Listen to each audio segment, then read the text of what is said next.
You're listening to the Social Selling Simplified podcast. Stick around if you too are obsessed with learning things that actually work and believe that success leaves clues. We're all about identifying results-producing roadmaps and getting super clear on how to scale and grow your online business. From part-timer to president, social selling expert Ashley Shaw will help you connect the dots and take the guesswork out of what works to grow a social selling empire. It's time to hear from social selling legends, listen in on truthful conversations, and learn the best tips and tricks to reduce the marketing overwhelm so you can build the social selling business of your dreams. If you're ready to go all in, no holding back, and build the business you've always wanted, you're in the right place. Here's your host, educator, social selling guru, and fitness industry OG, Ashley Shaw. Welcome to Social Selling Simplified. I'm your host, Ashley Shaw, and today I have Jessica Zimmerman here. And Jessica is an entrepreneur, an educator, podcaster, and author who leverages her story to empower women to boldly pursue wholehearted lives. After experiencing death, loss, financial failure, and caretaking a chronically ill husband, Jessica has experienced the freedom that comes with knowing the future is not guaranteed. Jessica helps her audience build businesses and lives they love through her online education, podcast, and a newly released book called Sleeping with a Stranger. So thank you so much for being here today, Jessica. Thank you. I'm so excited to be here. Yeah. So I want to dive in first to, I always love to start with people's stories and how they got into doing what they're doing. So maybe you can share with our listeners how you got into doing what you're doing. Yeah. So basically, I just always wanted to own my own business. So like you said, I'd experienced death at a young age. I was 3 years old when my sister died. We were in a car accident together and she died and I survived. And I think from a very young age, I experienced this sense of life. Like people say this all the time, right? People say life is short, life is short. I really knew that to my core. And I think I really felt like I've got this one life and I want to do something, I don't want to waste it. And, school was always frustrating for me because I felt like our whole day is being used, just learning things that, a lot of it I didn't care about. I mean, when I was interested in a subject, I was all in, but some of the stuff, it's like, I'm never going to use this, and I just felt like it was wasteful. And I started kind of dropping out of sports at the end of high school because I realized I'm 5'3". I live in Conway, Arkansas. Like I'm never going to make a life being a basketball player. And so I started, like taking photography lessons and that kind of stuff. Just, I wanted to be involved in things that I could use in my life. And anyway, I knew if I ever had a family of my own that I wanted to be as present of a mom as my mom was for me. I have 3 kids now, but at the time when I left to go to college, my mom had a really difficult time because when my sister died, she kind of put all of her energy into me. And then when I was gone, it was like, in some ways, kind of like a second mourning. And so I just thought, okay, it was honestly getting into business for myself was emotional security. It was emotional insurance. And that might be kind of messed up, but it was just the truth. And I just thought if something ever happened to my family, I need something that's mine, that is just mine, and that is okay. And so we can skip forward several years. I ended up buying a business that was a wedding event rental business. And I ended up working all hours of 16-hour days, had no money to show for it. And I thought, okay, this isn't what the plan was. So I got really serious, took out a loan to buy me some time just to educate myself about business.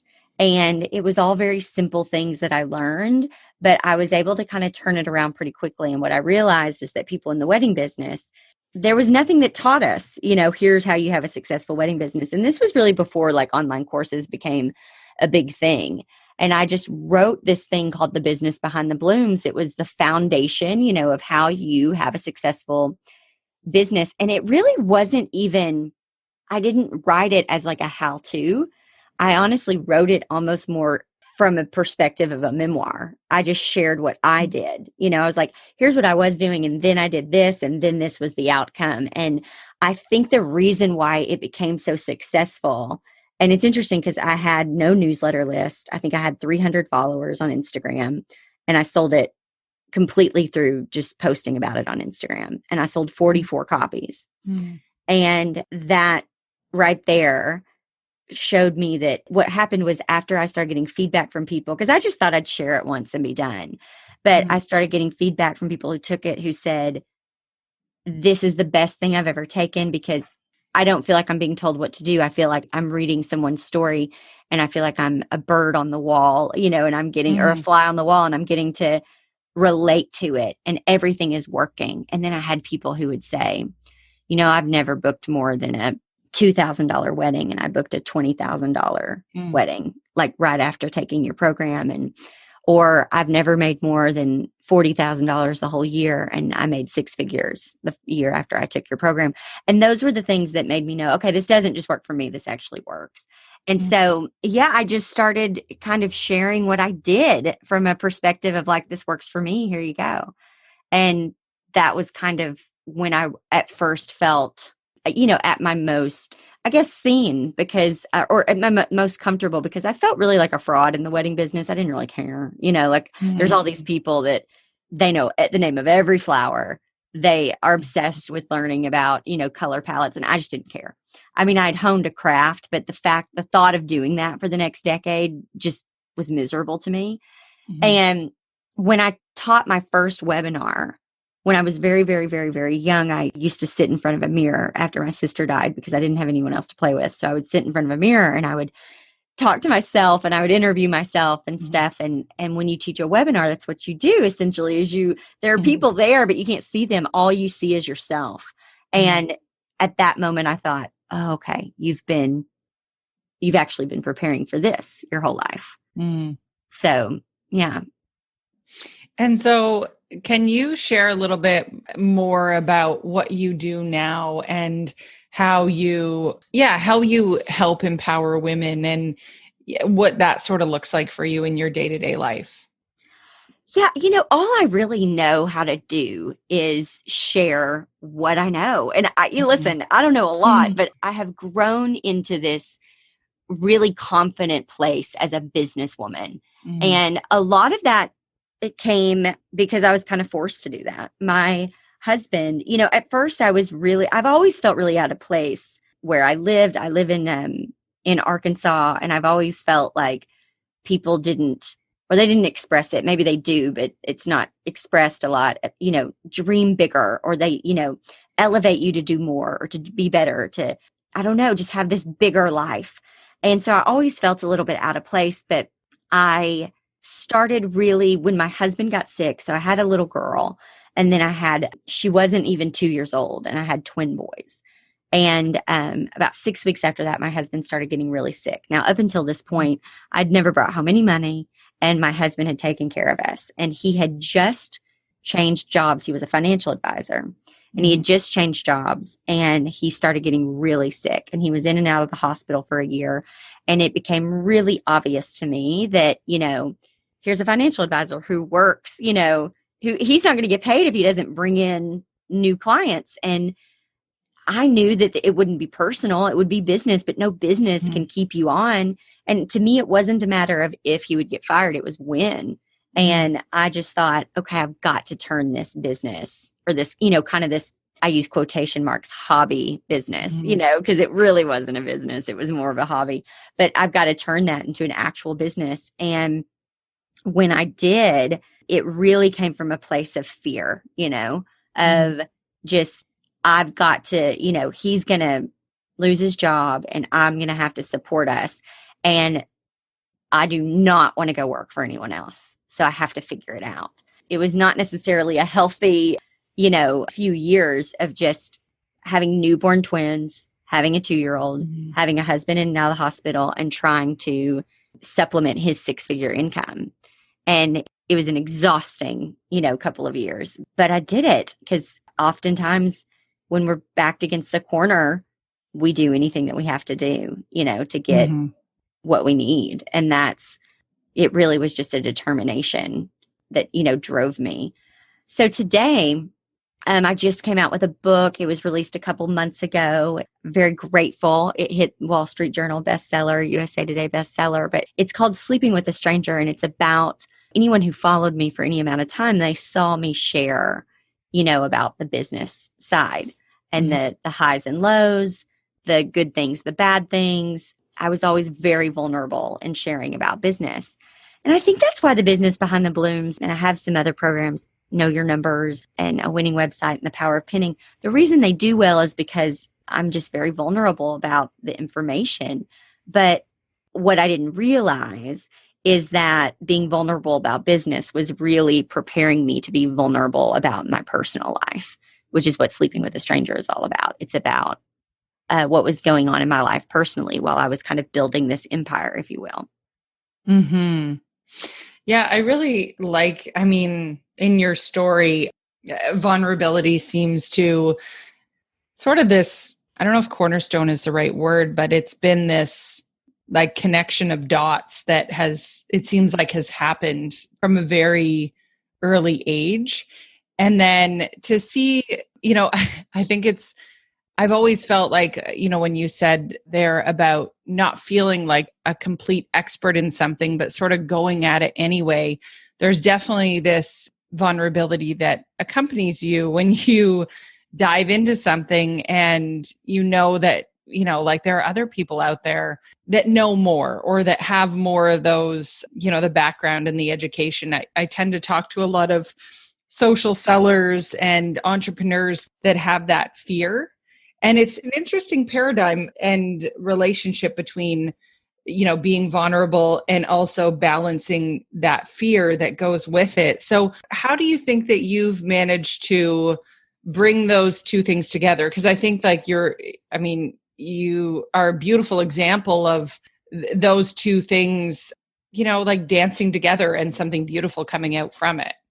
I think a lot of it has to do with how, I was brought up, meaning that I think, when you lose someone so close to you at such a young age, you do just really have, kind of woven into who you are, that life is short. And I have really grown to a place, I think, especially when my husband got sick and kind of the fear of that again, right? It was like the closest person to me died when I was young. And now my husband's the closest human being to me now. And he could die from this. Mm-hmm. And so there was this, I couldn't do anything to save my sister Courtney, but I'm going to do everything I can to save him. And so I put that on myself, that none of that was asked, I wasn't asked to do that, but I put that on myself. And instead of really just supporting him through his journey, I made it all, about fixing it. And I really kind of robbed him a bit of his journey. But as far as the vulnerability thing, I think that, like I said, once I started realizing, because when I wrote The Business Behind the Blooms, which was the first program I ever wrote, like I said, I said, I'm not going to tell anybody what to do because I don't know if this will work for them. I'm just going to share what I did. And honestly, it just came from a place of, that way, if it doesn't work, like I'm not kind of liable for it or anything. I'm just sharing what I did. But that also felt most natural. Like I know how to write that way. I don't know how to write, here's how you do this. Like that's just not what I do. Because I don't think what I do is going to work for everybody. But I think people related to that so well because there were so many kind of like how-to things out there. And so seeing that people really related to the vulnerability of business really got me really comfortable with that. And then it made me confident in that. I was like, wow, this is the best thing for my business is for me to just be really honest. And when we were going through Brian's illness, my husband's illness, I remember saying to him at some point, I just have a feeling that this isn't for nothing. Like I just have a feeling that we're supposed to share about this one day. And when I got the call to write the book, I sat down with him again and he said, you have to share everything. Like you can't sugarcoat it. You can't. So just like I did with my programs where I didn't sugarcoat it. I mean, I shared, hey, here's how I really failed. Here's how I really messed up. Here's how, here's how I lost 20 grand. Here's how I lost 100 grand, whatever. I was going to do the same thing with sharing about our personal journey and just, how you don't have sex for a couple years when your husband's sick and you have twin babies and, all these things that people don't want to talk about, and losing yourself. And what's interesting is I believe that my husband and I, that we were, so to answer your question, how do you share vulnerably, is you got to get confident in it. And whatever it is that you have to do to be confident, whether that is, work on yourself. I go to therapy every week. And I think it's fascinating to educate yourself about yourself, because whatever you're confident in, I mean, if I asked you to count to 100, you don't fear failing that. You know what I mean? Like, you know how to count to 100.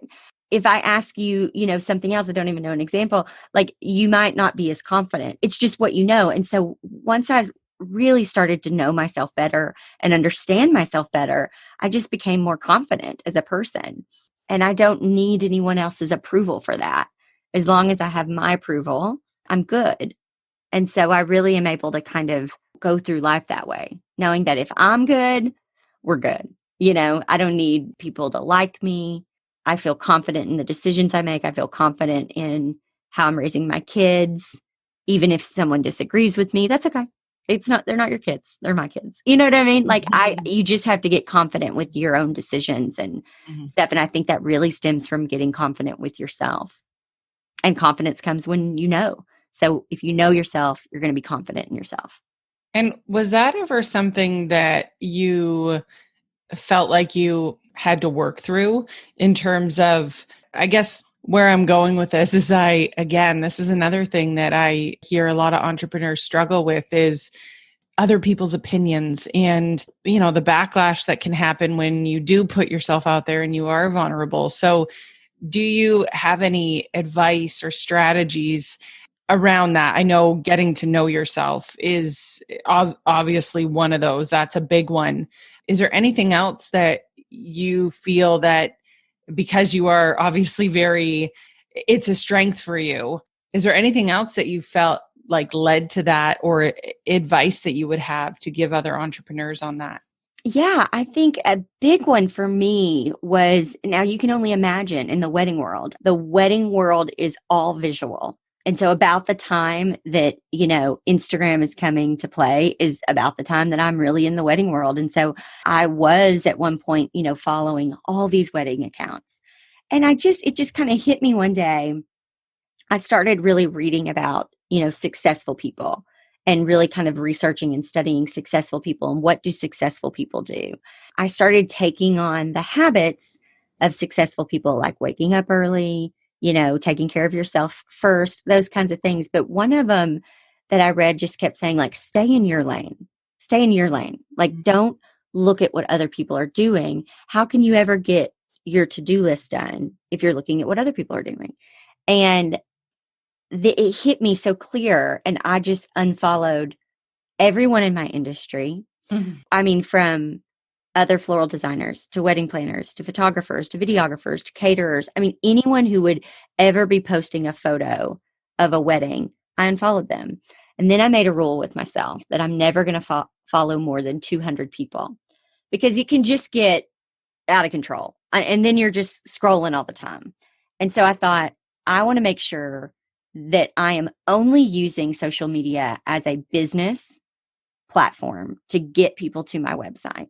So for the most part, to be totally honest, I'm on there to post and then I leave. With everything, when we were on the pandemic and we were on, lockdown and all that, you're obviously on your phone a little bit more. And I really took note of those 200 people I was following. And I just made sure I didn't want more of the same. I wanted diversity. I wanted to hear from different people in different fields, in different industries.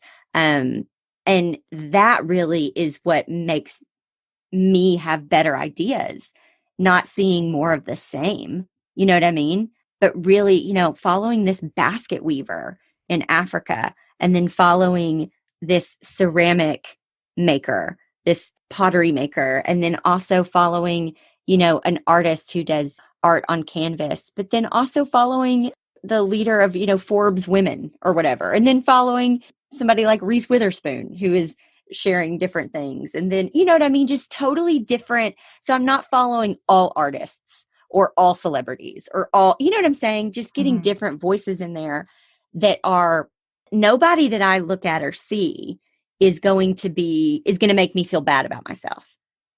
Does that make sense? There's not a single person that I am following that is going to make me, I want it to elevate me. I want every single person I follow to elevate me and to make me feel like I want to do more, be better. And that's it. You know, I can follow friends and family on Facebook. I don't need that on Instagram. On Instagram, it's about who's going to encourage me, elevate me, make me think a little better, a little harder, challenge me. Because what you consume is what you are going to give out. That's just, I mean, that wise thing about the average of the 5 people you hang around the most. That goes equally with what you consume. And I think, you know, with the Black Lives Matter movement, I challenged my audience. I said, if you look, because if I'm being really honest, the majority of my following is white. And I started clicking on their profiles and then seeing who they were following. And the majority of the people they were following were white. And I said, I encourage you to diversify that, because the only thing you're consuming are white voices. Then that's what you're going to put out into your family and into, you know what I mean? We need to have diversity in our feed in all ways, in races, in industries, in, you know, leadership. But I think by being able to take out the comparison game, to go back to your original question, if you can easily eliminate comparing yourself, that's going to help, because then you're going to be able to just focus on your work, do your own work. And the more work you accomplish, the more knowledge you have, which the more you know, the more confident you're going to be. It's just simple. Yeah, absolutely. I remember going through a bit of a like Facebook unfollow, you know, like I sat down and was very intentional about it, because it can definitely, you know, bring your energy down, especially if you are someone that uses social media for business purposes, and it can get very entangled of I'm going on to engage with people and that sort of idea. And then you go down this rabbit hole. And I think, you know, one of the biggest ways to build momentum and continue to have confidence and success is to figure out how to manage that energy and manage that flow to make sure that you're operating in that, you know, that positive space. So I think that's really, really great advice. And I love the diversity piece. I think there's not only so many ways that, you know, I find I'm most creative when I'm actually outside of being stuck in the same scenario.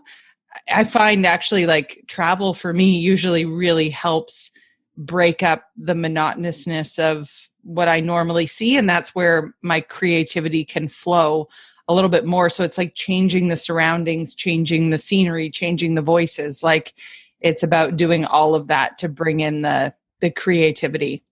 Absolutely. Yeah.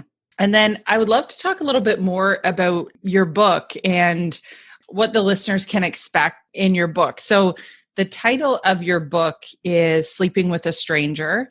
And so what kind of things do you talk about in your book? And yeah, what could we expect to see from that? Yeah, so it's a memoir. It is my life, it is my story, and really it kind of comes down to the fact of I feel like when we're born, we're almost handed a script. And we don't really know that we have a script until much later in life, but we are reading off of the script. This is what's expected of you. This is how you should act. This is how you should be. You know, this is what's expected of you.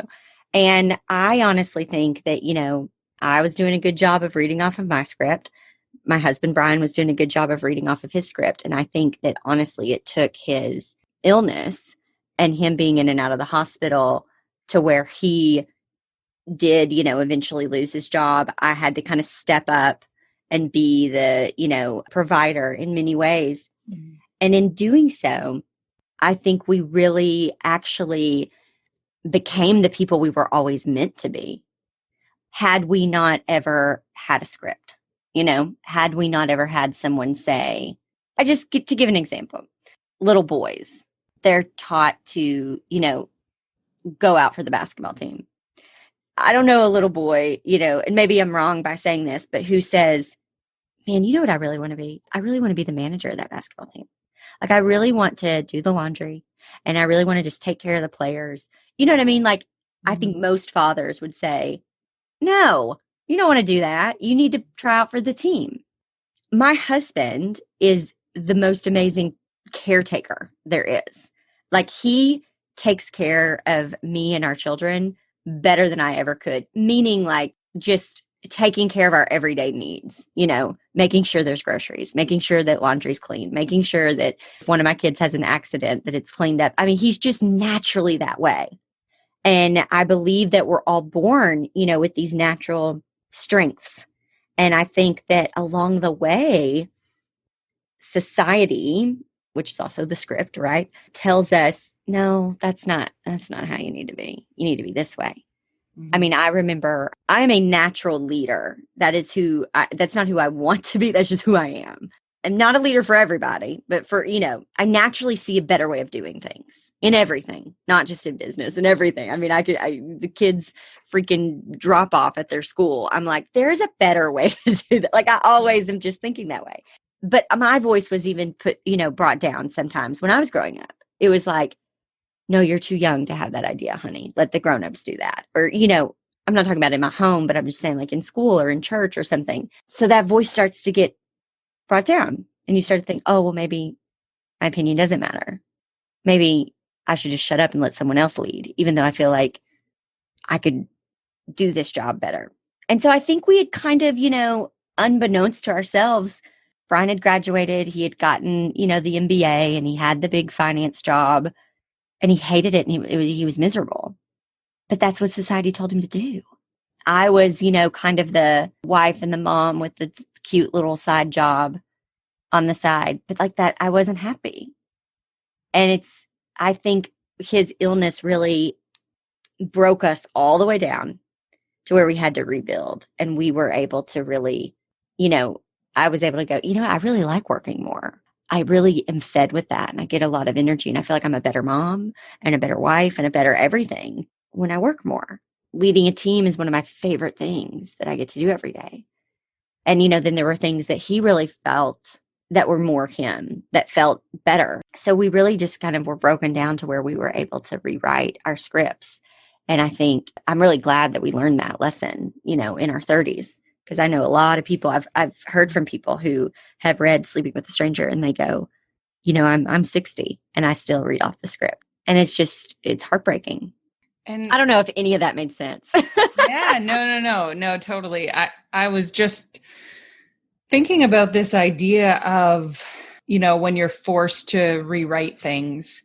And I know in some of the most challenging times, when I think back, I lost my job about 2.5 years ago now.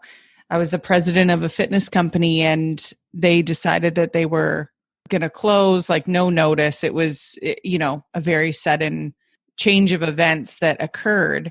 And it was like that became the beginning of that new script that I knew I needed to write. And so it was like being in the face of that challenge and vulnerability that pushed me to do that. And so I'm wondering, based on some of your experiences and the rewriting of the script, where it comes from a place of like having to, like you have no choice but to rewrite it. What advice would you have for those that maybe are not in a place that it's, I guess, forced upon them? Yeah. Like you're coming from a place of like maybe not as much motivation to make those changes. Yeah, I think that's such a good question. And I think that we are spoken to in whispers. And we all know when this stuff happens. And it's like, for Brian, it was, I don't really think you need to be a financial advisor. Like you're not happy as a financial advisor. You don't like it. You're miserable every day. Like you wake up every day and you dread going to work. Like that's a sign. But in his head, he's thinking, nope, I went to college for this and I got my MBA and we paid all this money and I passed my Series 7 and I can't, that's irresponsible for me to stop because I don't like it. Like what? And then for me, every day would wake up going, I really hate living in Arkansas. I hate living in Arkansas. I don't feel like there's people like me here. I don't feel elevated here. I don't feel like I need a change. I need a change. But then I would say to myself, your parents live here and your children are their only grandchildren. Haven't they suffered enough when losing their other daughter? Like, you should just stay here for them. Instead of listening to myself and instead of Brian listening to himself. I think those thoughts, those aren't what I have really come to learn is those thoughts are not like the devil on one shoulder and the angel on the other. Okay. Those thoughts are your soul, your truest self is dying to get out. It is there. It is inside of you. It was there the day you were born. And, or, while you were being created, this soul was being created as well. And it has a purpose. And there are so many adults who say, I don't know what my purpose is. I'm not passionate about anything.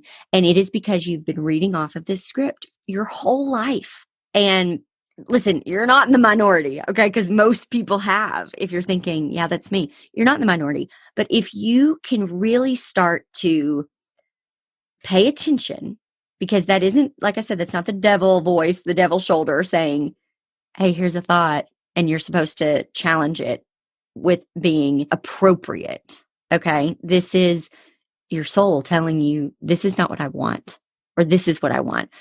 It is leading you to your purpose. It is every one of those kind of thoughts is a step. I like to think about my life as big square stepping stones, right? And the one I'm stepping on today is lit up and all the ones behind me are lit up. I can so clearly see the path. I can so clearly see how my sister dying led to me interviewing myself in the mirror, led to me wanting to work for myself, led to me, having a wedding business, led to me being vulnerable about business, led to me teaching webinars, led to me being confident enough to share vulnerably my personal life, right? I can see how all of that was a step to who I'm supposed to be or the impact I'm supposed to make or whatever. I don't know, even if you ask me today, like what my passion is, I don't know. I just do what feels right. But all the stepping stones in front of me are dark. I don't know. I'm never going to know until I get there. But I'm never going to get there until I listen to those things. And I feel like the majority of people, to be honest, I call it like the hallway trap. They're in a hall between two doors. And man, you got to shut that door behind you for the door in front of you to open. And instead, they have that door behind them halfway open and the door in front of them halfway open. And they can't go either way. So they're just stuck. And you got to shut something before something else is going to open. You got to say no to get, that yes for you. And I think one of the best ways to do that, to be honest, that I've learned, and you actually touched on this a second ago, talking about just like being outside and stuff. Really what I believe our soul needs is the most basic things. It is water. It's, eating 5 colors a day. It's having the sunshine actually hit your skin. And I believe it is, for me, I'm not going to start my day until I do 3 things, until I tune in to my mind, my body, and my spirit. So for me, because I think they're connected, I think your soul is your spirit. It's trying to talk to you. But I think for me, those are meditating, doing a devotional, and doing some form of exercise. And now here's what I find fascinating. When I sit down to write something or to do something with work, or even just to respond to an email, right? There are days that I'm like, yeah, I got this. And then there are days that I sit down and I'm like, I can't even muster up the energy to respond to this email. And it's like the simplest email in the world. I find if I will go move my body, my brain begins to work again. You know what I mean? Mm-hmm. They're connected. Same thing. If I go to run and it's like yesterday I could run 5 miles. Today I can barely even move. If I will go sit and meditate, suddenly I can run a marathon. they're all connected, and you have to, one isn't going to work without the other. I've found that my best self comes when I do those three things. So for me, paying attention to my mind, body, and my spirit before I do anything else is the most helpful. For anyone that's listening, I used to have a bit of a hang up with meditation. Like I was like, okay, I've tried it. I tried being still. I tried being quiet. It's hard for me. I'm a talkative person, as you can tell. And someone explained it to me as passive prayer. And how when we pray, we're doing all the asking, we're doing all the talking. That's active. And it was like, but what if you sat and just listened? And for me, it's not like I get some answer that's like, here's what you need to do next. That doesn't happen. But it's almost like when I'm done, the things I was worried about, I just no longer worry about. Like they don't even come up in my brain as, oh, I'm kind of worried about how I'm going to pay for that. Or I'm kind of worried about, it's like there's just this peace when I kind of take care of those three things. Does that make any sense? Mm-hmm. Yeah. It made me think about a couple of things, like how I love how you put that. Like it doesn't have to be a crazy life altering shift for you to start paying attention to the signs. Like it's like that deeper intuition that is there if you're like silent and you listen for it. So I love that. I love how you beautifully describe that and put that together. And I think this idea of doing these three things, it was a Rachel Hollis 90-day challenge. And she spoke to some of these things in a very similar way. Like before you dive into work, having an hour off your phone, reading, doing something for yourself, exercising. And it made such a huge difference in just how I felt day to day. I'm a consistent, exerciser, meditator, all that sort of stuff, but placing it before everything else, just like it sets the tone for your whole day. And meditation, I mean, I think why I've been so drawn to it, like you're saying, it's about the messages that will come to you when there is silence. Like I've had these experiences where they call it brain priming, and it's where you're meditating and it's almost like, in a way, it feels like you're leaving your body a little bit and you're able to experience something so vividly, like you've already been there, and you wake up and you're like, okay, so when this happens, this, whatever it is, like for me, I had one of these experiences around having our first child. We had trouble with 2 pregnancies. I had 2 failed pregnancies before I got pregnant again. And I had this vision of our child and what that looked like and what it felt like. And it was so interesting because 6 weeks later, I found out I was pregnant again. And that probably gave you so much peace. That vision. It did. Yeah. It was like that feeling of like, I know what's coming, so I can be so grateful. And so you feel that abundance in the moment. I think that that's where sometimes people are looking for this message within meditating. And yet, like, you need to be silent enough for it to appear, because it eventually does. But it's not the first time you meditate, it's practice. And I've really found the Joe Dispenza meditations to be like the ones that are like, the ones that you're like, oh, do I really have 45 minutes to do this? Yeah, totally. Those are the ones though that get you, into that state. So I truly, meditation has been life-changing for me. I also think that if we look at anything that's worth having, right, it takes commitment. People ask me all the time, like, how do you stay motivated? How do you stay? And I'm like, I'm not motivated. Like nothing is driven by motivation. It's driven by commitment for me, because motivation, I think, is fleeting, and I'm committed to being a mother to my children. It's not always easy. I want to run away from them sometimes, you know what I mean? But I'm committed to showing up and being their mom. I'm committed to my work and my business. I'm committed, to being active every day. And I'm committed to sitting down every day and doing meditation. Now, sometimes that is 5 minutes, but it is a daily commitment. So whether it is 5 minutes or 45 minutes, it doesn't matter. You're going to have those days. There's days where I'm like, okay, I'm not into it right now. I'm just going to give 5 minutes. And then it ends up being 20 minutes because I get into it. But if I just went, I'm not into it today and didn't do it at all, then that's not okay. You've got to it's got to be just as committed as you are to brushing your teeth every day. You know what I mean? It's just got to be something you do every day. And going back to talking about the habits of successful people, I read that people who get up when it's still dark are more successful. And so now listen, you're talking to somebody who used to like sleeping until noon. I mean, that was my teenage years and I did in college, I did not book classes unless they were like after lunch. I had to train myself. And this did not happen instantly. It did not happen overnight. This has been a long process, but I now wake up every morning at 4. And I have that. My children don't wake up until 6. And so I have 2 hours by myself. It is still dark out. I get to see the sun come up. I play Joni Mitchell radio on Spotify, low, and I've got some incense and a candle. And that is a form of meditation. There's no screens, there's no nothing. It's just, I sit there and I just am.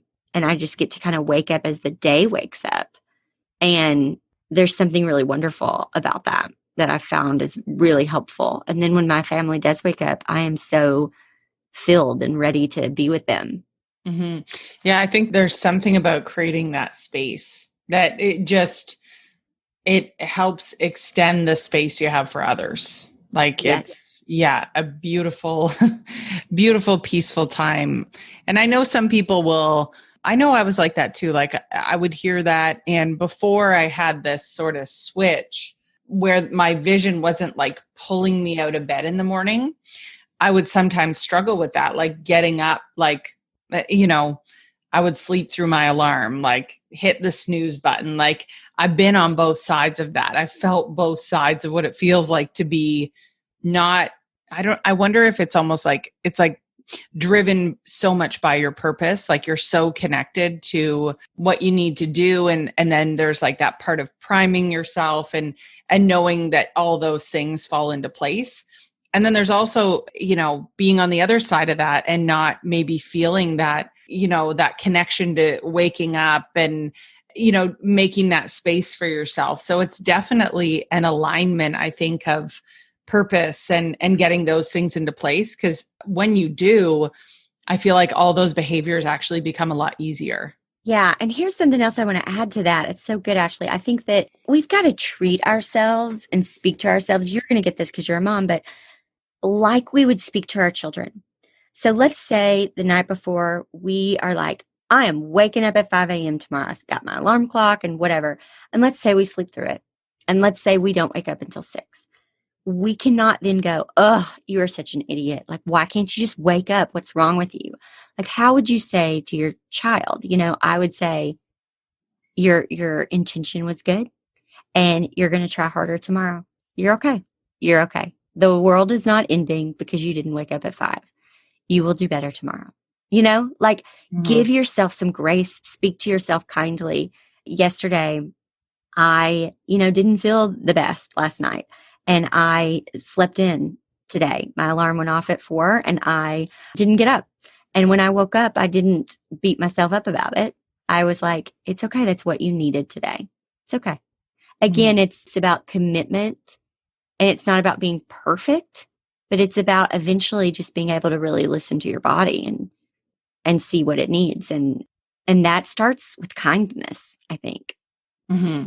Yeah, I love that. I had a conversation with one of my good friends that's a nutritionist, and we're putting together an episode for the podcast. And she said, where people actually grow the most is when they experience those failures or they, fall off track. That's actually where we learn the most. It's not when we're performing at our very best all the time. So you need that balance of behaviors feeling easy, but behaviors also feeling hard to have those learning lessons and to build upon, getting more and more consistent with those things that you're wanting to change, those habits. Oh yeah. Purpose does not happen without pain. I mean, I think you have to experience pain to get to your truest self. I like to explain it as like soil. I believe that our hearts are likened to the soil. And, if your soil is hard as a rock, right? Nothing good is going to grow from it. You've got to tend to the soil. But here's the thing is that is underground work. Nobody likes doing underground work because no one sees it. It's dark. It's not fun. No one's cheering us along. There's no Instagram worthy photo to post from underground work. But the underground work has to happen. And there's a breaking that has to happen, a break. The soil, the dirt has to break for the fruit to begin to grow from it. And that is never going to happen. The fruit that we have to offer, the purpose that we have for this life, it's never going to come to fruition if we don't sit with the pain, if we don't do the underground work and we don't allow the breaking. I love that. I am so appreciative of all your insights and wisdom and everything that you have shared. Jessica, where's the best place for audience to find you, follow you, and learn more about you? You can go to jessicazimmerman.com. That is me. Everything is there. The book is there, Sleeping with a Stranger, which Sleeping with a Stranger is a lot funnier than, I mean, I've talked pretty heavy today, but it's also got its funny moments. But it's also on Amazon or Barnes & Noble, wherever books are sold. But yeah, my Instagram and Facebook, you can find all that on jessicazimmerman.com. Amazing. That's great. Thank you so much, Jessica, for your time today. I'm so appreciative. You're welcome. Thank you so much for having me. This was fun. If you're ready to turn your Beachbody dream into a Beachbody business, I have something special for you. Business Boot Camp for Fitness Coaches will help you overcome the overwhelm of never knowing what to post so you can show up consistently on social, get off the icky hey girl hamster wheel, and finally see more engagement from customers who enthusiastically slide into your DMs to join you. This Facebook group is totally free to join. Head to ashleyshaw.ca/bootcamp to sign up now. And just for joining, you'll get 5 totally templated social media posts that work, accountability and camaraderie in our private Facebook group, and that post-workout feeling of accomplishment. See you there. Again, you can head to ashleyshaw.ca/bootcamp to sign up now.